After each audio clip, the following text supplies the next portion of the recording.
é o país que mais agride professores no mundo. E a natureza dessas agressões, elas vêm de todas as formas, se configuram de diversas maneiras. A agressão verbal, com os xingamentos, a agressão física, com os empurrões, os chutes, os tapas, os socos, as facadas e os tiros. O professor também sofre a agressão psicológica e moral, que se configura com a sua orientação sexual, dependendo da sua religião, do corpo que ele tem, da cor que ele tem, o cabelo que ele sustenta. E ele ainda sofre a violência simbólica, que é um conceito forte da sociologia, eu sei, e também é invisível. A sua configuração é de invisibilidade, mas ela é institucionalizada e normalizada pela nossa cultura. Como seria essa violência simbólica? Pierre Bourdieu fala que é um instrumento de dominação cultural. Quando o professor chega na escola e não tem água potável para o seu aluno beber e para ele mesmo, e ele tem que avisar para a criança, para o adolescente, que é para ele levar água na garrafinha de casa, porque não tem água na escola, não tem água para dar descarga nos banheiros, e há 2, 3 dias, uma semana, a escola está com um mau cheiro. Isso é violência simbólica. Quando o professor pisa na sala de aula, com uma sala superlotada, 35, 40, 45, 50 crianças ou adolescentes, em um calor de 35, 38, 40 graus, sensação térmica de abração do sol, isso é violência simbólica. Quando a sociedade normaliza o romantismo da profissão docente como sacerdócio, isso é violência simbólica. Não somos missionários. Não somos. Isso é uma maneira de justificar os baixos salários. É uma maneira de justificar a exploração de um sistema que não para de bater no professor. A violência simbólica, ela se configura de uma maneira tão institucionalizada que nós nem percebemos como ela opera. Cerca de 70% dos professores da educação básica relatam ansiedade, depressão, estresse crônico, burnout. O Brasil ocupa o segundo lugar num ranking global de adoecimento de seus professores. É um dado chocante. Adivinha para quem que a gente perde? Não é para o Cazaquistão, nem para a Venezuela. É para o Japão. Eu não sei se a gente perde para o Japão ou se é o Japão que ganha da gente. Quando eu fui observar esse dado, eu, como pesquisadora da educação, me intrigou porque eu sei, e eu dei consultoria em uma escola em Juiz de Fora, que tinha um layout muito interessante com, com brinquedos japoneses de tamanhos enormes. E quando eu aprofundei na cultura japonesa sobre a educação, eu vi, gente, o Japão tem um sistema educacional incrível. É lá que o professor é altamente respeitado, reverenciado. Como assim? O Japão está em primeiro lugar como um país que adoece seus mestres. Esse dado me despertou uma curiosidade, não só porque o Japão tem um alto desenvolvimento socioeconômico e uma das melhores sistemas educacionais do mundo. Me chamou a atenção porque como que um país com superestrutura educacional adoece mais e o que está em segundo lugar, ele adoece exatamente pelo oposto, por falta de estrutura. 6 em cada 10 professores no Brasil já pensaram em abandonar a carreira docente. Esse dado traz uma curiosidade interessante, porque eu sempre fico pensando assim, será que os outros 40% entenderam a pergunta da pesquisa direitinho? Eu sou Loruama Bastos, eu sou professora, eu sou terapeuta educacional e pesquisadora da educação há 20 anos, como me apresentaram. E todos os dias no meu trabalho, todos os dias, eu acompanho gestores e professores em seus contextos laborais, em seu sofrimento diário, na lida diária com a escola e com a realidade da escola.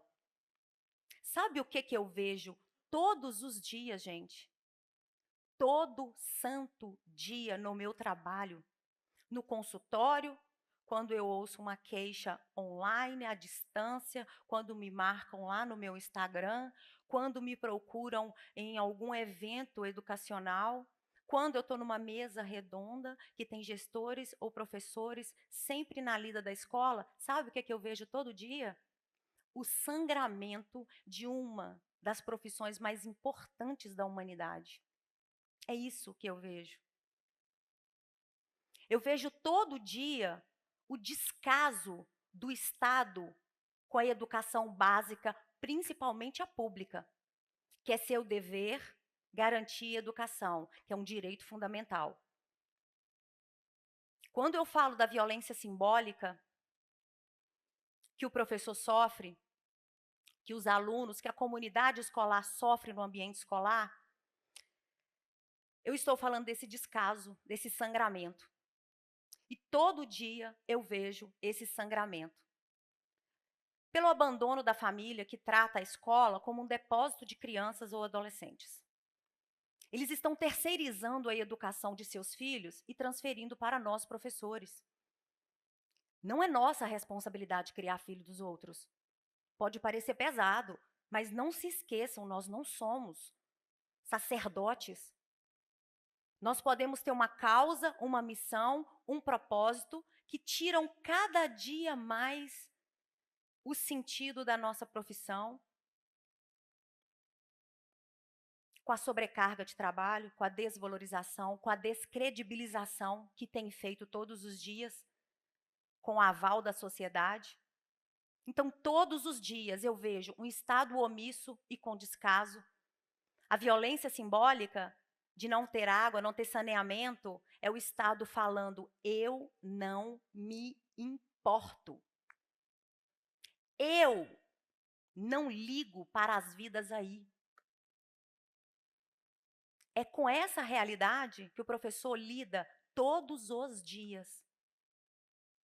A terceirização da educação de crianças e adolescentes tem se tornado tão comum na nossa sociedade, tão comum, que o professor, uma das últimas coisas que ele executa em seu ofício, adivinhem, é ministrar seu conteúdo. Ele virou pai, mãe, psicólogo, assistente social, babá, salva-vidas, bombeiro.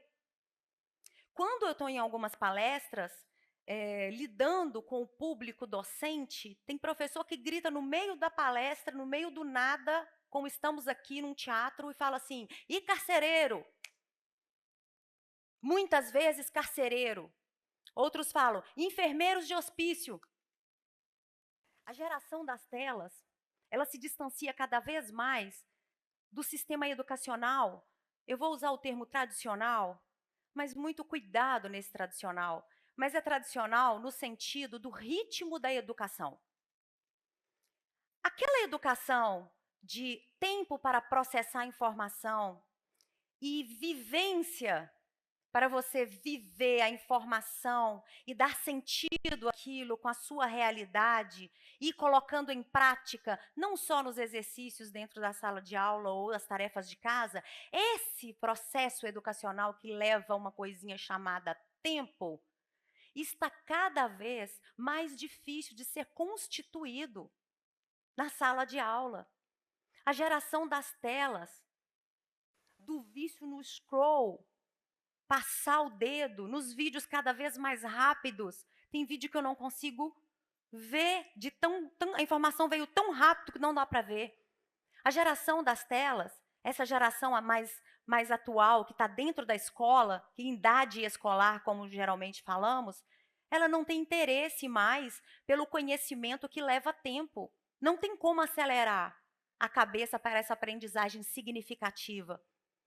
E o professor, diariamente, ele é tolhido em seu trabalho.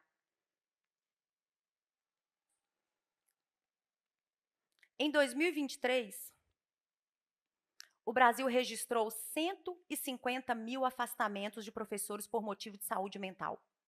150 mil. Nós temos aproximadamente 2 milhões, 4 de professores na rede básica de ensino. 150 mil pessoas fora do trabalho é muita coisa. Por motivo de saúde mental, é preocupante. Isso é grave. O estado de São Paulo, sozinho, registrou em 2025 100 afastamentos de professores da rede pública por motivo de saúde mental. Por dia. 100 professores por dia. Com um atestado médico, não é de 3 dias, 5, 10. Esses não entram nos dados oficiais. Esse número de 95, 100 professores afastados por motivo de saúde mental no estado de São Paulo é registro do INSS, é a Previdência que entrega esses dados para os pesquisadores da educação. E isso vocês podem acessar em qualquer site de pesquisa científica. Tem vários artigos, eu escrevo sobre isso todos os dias. Só o estado de São Paulo, 100 professores. Nós vivemos um tempo em que, com relações frágeis, falta de conexão, o professor tem dificuldade de se conectar com o aluno, porque ele também perdeu o sentido da sua função, o sentido do seu ofício, ele foi se esvaindo, ele foi escorrendo, sabe como? Nas burocracias, no excesso de trabalho, nas cobranças excessivas. No dia 30 de maio de 2025, a professora Silvaneide Monteiro, 56 anos, ela era professora de língua portuguesa. Tiraram ela da sala de aula e a levaram na sala da coordenação, onde ela levou uma bronca. Foi cobrada por metas burocráticas e acessos em plataformas digitais. Momentos depois, ela sofreu um infarto fulminante e morreu, dentro da escola em que ela trabalhava há cerca de 30 anos. Dias depois, a Assembleia Legislativa do Estado do Paraná se reuniu com esta pauta. Precisamos olhar a saúde mental dos professores. Ela já havia apresentado queixas, ela já havia apresentado índices, ela já tinha apresentado um desgaste mental diante daquelas cobranças. Professores hoje quase não ensinam o que eles têm que ensinar, o conteúdo deles, quase não tem como focar no desenvolvimento do seu aluno para prepará-lo para a vida. Não é só para o mercado de trabalho que o professor está dentro de sala de aula. É para preparar crianças e adolescentes para a vida. E esse sentido está sendo perdido. Estamos desconectados do sentido da educação.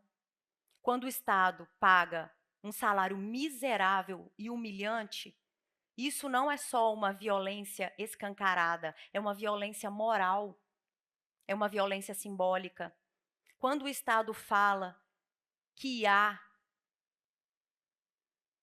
vai ensinar aluno a ler, e ele tem que ler em voz alta, e enquanto isso a IA vai fazendo uma leitura e ele vai recebendo um registro de que a aula está sendo dada, e o professor tem um trabalho dobrado de dar o play para o menino ler e de corrigir a IA de tanta informação errada que tem, distorcida. A sobrecarga de trabalho, as jornadas longas de trabalho, a falta de dinheiro para o lazer, para o descanso, para o estudo e para o ócio. A criatividade, gente, ela é uma habilidade necessária a todo professor. A todo professor. Elaborar uma aula não é simples. Não é uma coisa simples, pode parecer simples. O professor chega na sala de aula com um plano e a sala de aula está em outro movimento.